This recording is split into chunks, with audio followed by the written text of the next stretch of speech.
Hi guys! So, ito yung mga resibo na nakuha ko. Yan. Tapos, ini-scan ko sila dun sa app ng receipt. Ito. Receipt Hub.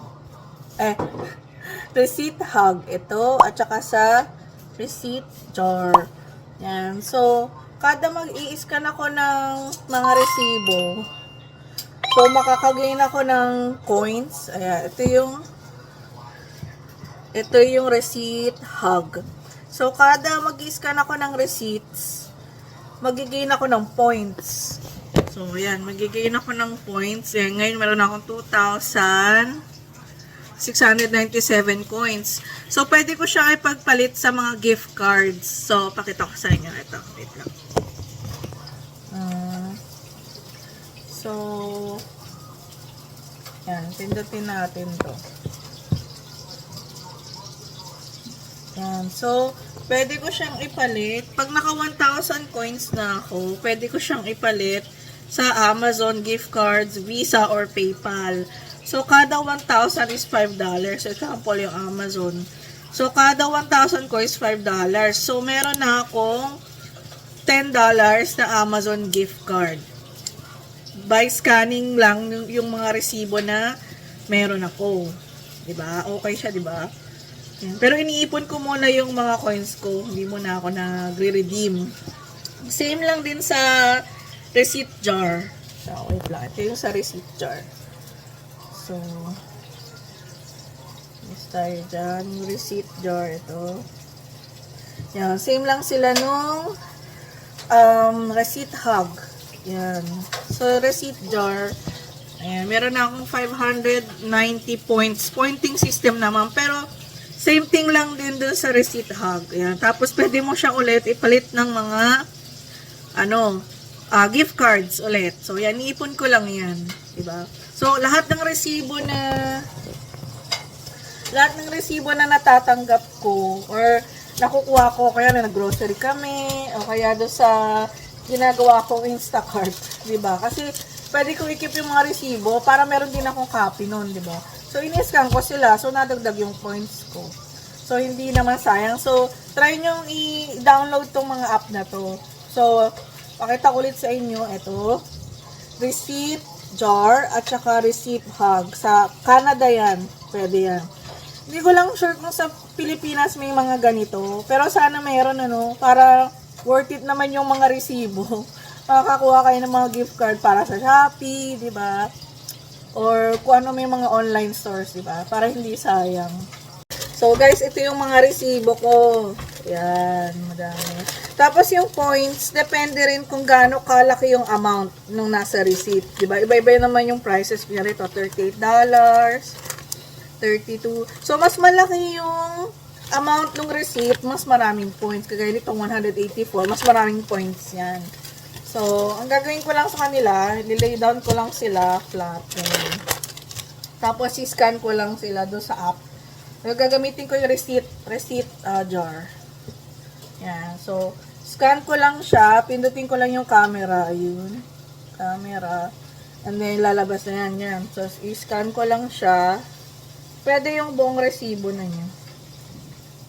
Yan. And then, yan. So, kung mahaba talaga yung resibo, di ba yung meron mga mahaba talagang resibo kasi marami nabili, pwede nyo pa ulit siyang picturean hanggang sa mapipicturean ninyo yung buong receipt. Pero kung kaya naman ng isang picture lang, isa na lang. Sa next. Tapos, check na kasi okay naman. Make sure lang na malinaw yung picture na nare-read yung date at saka yung price. So, pag okay na lahat, check lang. Yan. So, okay na. Done. Yan na. Okay na. So, another again. Same thing. Hanggang sa maubos yung lahat ng resibo. Yun. So, dadagdag na yung points dito. Kapag na-check na ng app yung resibo and pasok siya sa nila, sa requirement nila, i-add na nila yung points dito. Sa points dyan. Yan. I-add na nila yan dyan. Yan. So, mag-i-scan lang ako. Okay? Marami pa ako. Resibo.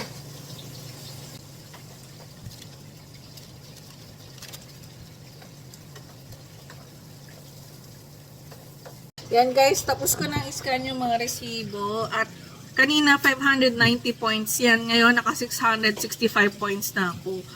So kapag lagi-lagi ko tong ginagawa, ini-scan ko lahat ng mga resibo ko. Syempre kailangan iba-ibang resibo ha. Hindi pwedeng pare-parehas kasi malalaman nila na same lang yung resibo na in-scan nyo multiple times. So sasabihin nila na duplicate receipt. Yan. So syempre kailangan honest tayo, di ba? Yan. So nag-gain ako ng how many ba yun? 75 points. Tama ba? Yan. So pag naka 1,000 ako, isang gift card na yun, di ba? So, saan yung makukuha yan? Saan yung mapupulot yan, di ba? Yung resibo, may pera na rin sa resibo, di ba? Hindi nga lang ganun kalaki. Unti-unti lang, iipunin mo lang talaga. Pero, not bad, di ba? So, kung ako guys sa inyo, at nandito kayo sa Canada ngayon, i-download nyo na tong app na to. At saka, so, para magamit nyo na siya at makaipon na kayong points. And makukuha na yung gift card. And guys, ako ay maghahanap ng pangmerienda. Tingnan natin sa fridge. Anong meron sa fridge? Oh, ito. Kasi uwi na yung asawa ko galing work. So, gagawa ko ng pangmerienda. Ito. Soft cheese. Gawa tayo ng pizza. Ano pa ba? Pwedeng ilagay sa pizza. Kasi hindi naman siya mahilig sa sa gulay, sa pizza. So, siguro cheese na lang at saka sauce, tomato sauce. So okay na yun. Sakto na. Halin na natin to dun. Guys, tsaka yung cheese. Soft cheese. Meron pa akong cheese dito.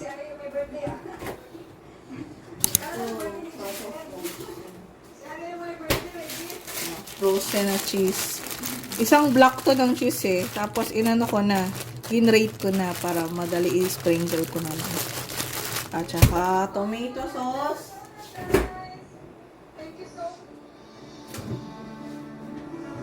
Wala kaming tomato sauce pero may ketchup kami. Ito na lang yung tomato sauce. Ayan. Tapos magkakape yun pag uwi. So, gusto niya dito, magkakape. Handa ko na lahat. Para pagdating niya, ayos na lang.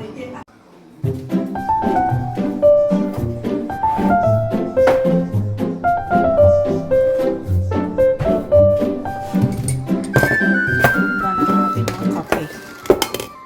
So, instant coffee kami dito. Wala kaming Keurig machine. Sana all may Keurig machine. So,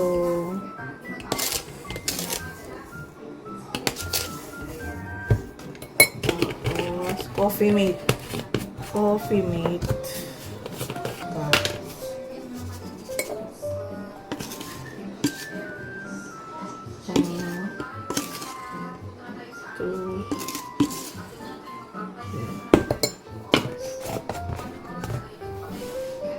So, mamaya ko na lang lalagyan ng hot water pagdating ng asawa ko.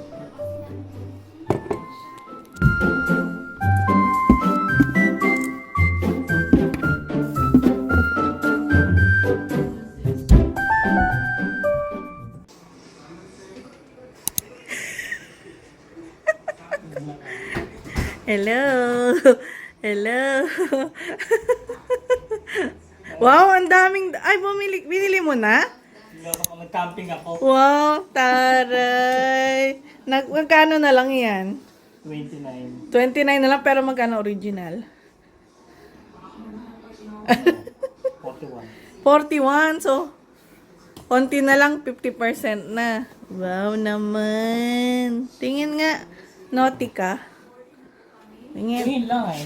Tingin. Hindi lang hawak. Hawak. O yun. Tingin. Sandali lang. Mapakita ko sa kanila anong binili mo. Oh, comforter. Twin to. Nyab-nyab. Kasya ba to sa atin? Oo. Kama. 2 Okay. pieces yan. Taray naman. Yayamanin. Alright, move ko to. Tingnan natin. Tingin. Pwede naman ibalik eh. Dalawa yan? Oo nga pala, sa Costco mo binili yan eh, no? Kaya ayos lang. Ang ganda naman ng bag. Ang malaki, kasha. Uy, ang laki nga. Isa lang. Isa lang. Single lang. Single lang siya. I mean, single na bedsheet comforter. Wow! Asaway ka. Laki. Ano? Ano yan? Ah, may pillowcase. Okay. Ay, isa lang. Isa lang? Oh, kasi isang set lang. Pang isang set lang. Baka nasa loob pa. Hindi kaya. Ah, wala. Pang isang set lang talaga yan. Tingnan natin. 별빛이 내린다.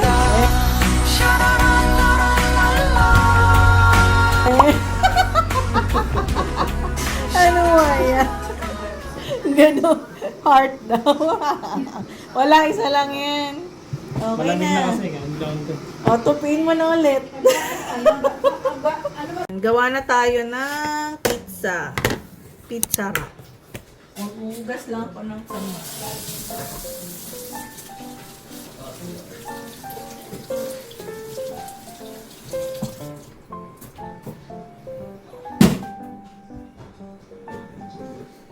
So, gawa tayo.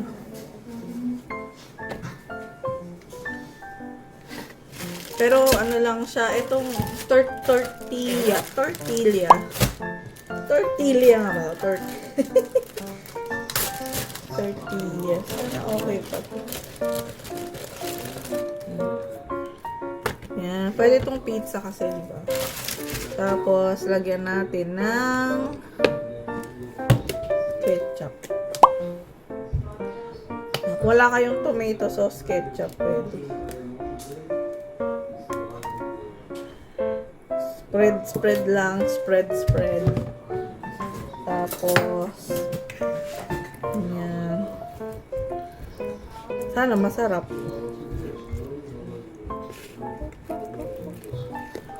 Yan. Tapos, lagay na natin yung cheese. Na grate. Cheddar to eh. Cheddar cheese. Pero, maganda rin mozzarella. Mozzarella, cheddar. Pag mozzarella, yung parang, ano, di ba, may stretch. Yun natin. Pag mahilig kayo sa cheese, damihan nyo na. Kasi ito lang eh. Tapos pag meron kayong mga ham, bacon, di ba, pwede nyo rin lagyan. Gulay, kung gusto nyo. Kaya, yan. Ang ano to eh, ano lang, merienda lang. Yan.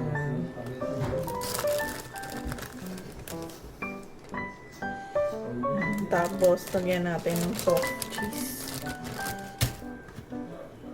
Basta ko lang yung kamay ko.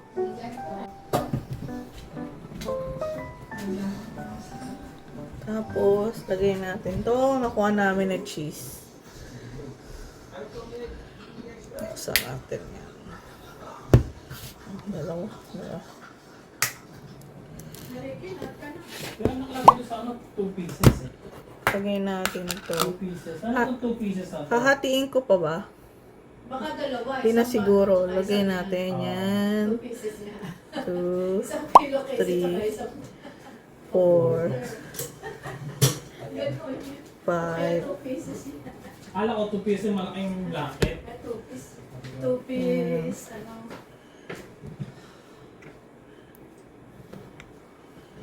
Ito. Tsaka ito. Ayan. Yan na. Tapos, hindi ko na ilalagay sa oven kasi isa lang naman. Ito toaster ko na lang. May toaster naman kami. Ayan, gumulo. Yan. Tapos ilalagay na natin to dito. Okay. Pagpasensyahan nyo na at maano na, maitim na.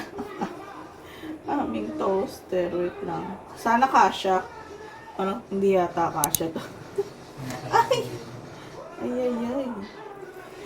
Yes. Ayusin ko na lang yung mga cheese ulit. Holding yung spicy ano eh. Hindi po ako professional chef. Okay, so pasensya na kayo. Lagay ko lang dito. Try ko ng 10 minutes. Okay? Tingnan natin ulit layer. And lagyan na natin to ng hot water.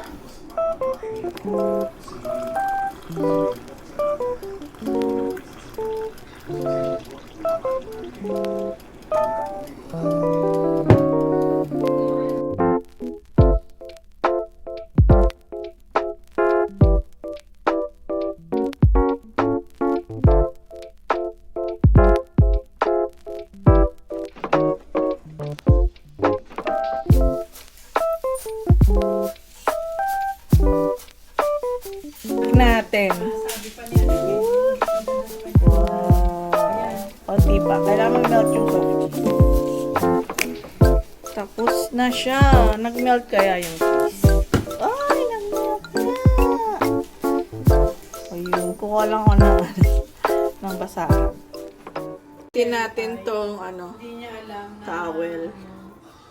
Para mainit kasi. yung ito napapanggap na. Tapos ayun. Oh, diba? Ang galing. May pizza na kayo. Sa flatbread. Yan, oh. Sa flatbread. Diba? Not bad. Taray. Yan, pwede na kayong gumawa sa inyo. Kahit ano naman eh. Pwede pandesal, diba? Pwede yung buns. Alam niyo yung buns na maliliit, na malalambot. Hatiin nyo lang yung sa gitna, i-flatten nyo, lagyan nyo ng ketchup, cheese. O yun, tapos kunyari, gulay, ham, yan. O pwede na yun, di ba? So, simple lang naman, di naman kailangan ng maraming ingredients. Sa inyo na yun. So, yan. Ibibigay ko na to sa asawa ko para may kainis na siya. Yan. Nakati ka na ito.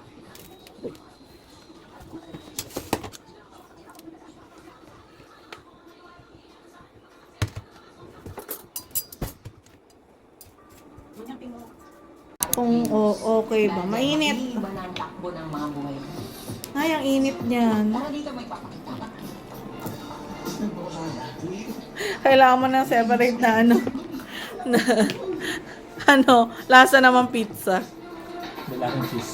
Lasa cheese.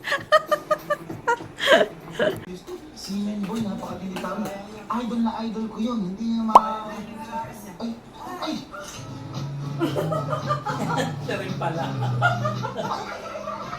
Galing. Long hair din, ano? Pasaway eh. Singing! Ay, is that you? Parang matigas si Menboy. Mimi no? Si Mimi no? Catching fish.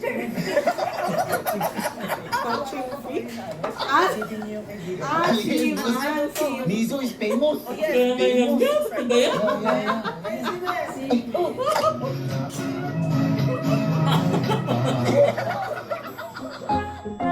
Ayan guys. Nandito na lang yung vlog natin. Okay, see you again next vlog. And if you enjoyed this vlog, please like, share, comment, and subscribe. Thank you. God bless.